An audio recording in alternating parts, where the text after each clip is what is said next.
ഇനി എത്രത്തോളം കുരു പൊട്ടുമോ അതിനപ്പുറത്തേക്ക് CPM-നെ കുരു പൊട്ടിക്കുവാനുള്ള തയ്യാറെടുപ്പിലാണ് UDF എന്നാണ് കേൾക്കുന്നത്. ഒരു പാരഡി ഗാനമൊക്കെ കേൾക്കുമ്പോൾ സർക്കാർ വല്ലാതെ അസ്വസ്ഥരാവുന്നുണ്ട്.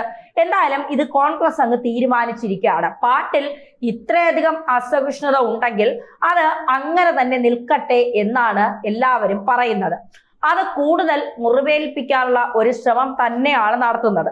ശബരിമല സ്വർണ്ണക്കൊള്ള കേസിൽ റിമാൻഡിൽ കഴിയുന്ന CPM നേതാവും ദേവസ്വം ബോർഡിന്റെ മുൻ ദേവസ്വം പ്രസിഡന്റുമായിട്ടുള്ള N. വാസു മുഖ്യമന്ത്രി പിണറായി വിജയൻ എഴുതിയ കത്തിന്റെ ഉള്ളടക്കം അടിസ്ഥാനമാക്കി തന്നെയാണ് ഈ ഗാനം പുറത്തിറങ്ങാൻ അല്ലെങ്കിൽ രചിക്കാൻ പോകുന്നത് എന്നാണ് GP കുഞ്ഞബ്ദുള്ള പറയുന്നത്. നമുക്ക് എല്ലാവർക്കും അറിയാം, ഈ പാരഡി ഗാനത്തിന്റെ പേരിൽ അദ്ദേഹത്തിനെതിരെ കേസ് വരെ CPM പല ആൾക്കാരെ കൊണ്ട് കൊടുത്തിട്ടുണ്ട്. ഈ പാട്ട് പാടാൻ തന്നെ ഇപ്പൊ പാവങ്ങൾക്ക് പേടിയാണ്. അയ്യപ്പന്റെ സ്വർണം കെട്ടതൊന്നും പ്രശ്നമല്ല, പക്ഷെ ഈ പാട്ട് CPM-നെ തോൽപ്പിച്ചിരിക്കുന്നു എന്നുള്ളതാണ്. അതുകൊണ്ട് അദ്ദേഹം പറയുന്നത് ഇങ്ങനെയൊന്നും ഭയപ്പെടുത്താൻ നോക്കണ്ട, ഞാൻ ഭയപ്പെടുകയുമില്ല, ഒരു തരത്തിലും ഒളിച്ചോടാനും എനിക്ക് ആഗ്രഹമില്ല, ഞാൻ ഒളിച്ചോടത്തുമില്ല, എന്റെ ഉദ്യമവുമായി മുന്നോട്ട് പോകാൻ തന്നെയാണ് എന്റെ ശ്രമം.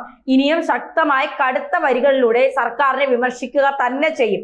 കേസിനെ നിയമപരമായി നേരിടാനാണ് തീരുമാനിച്ചിരിക്കുന്നത്.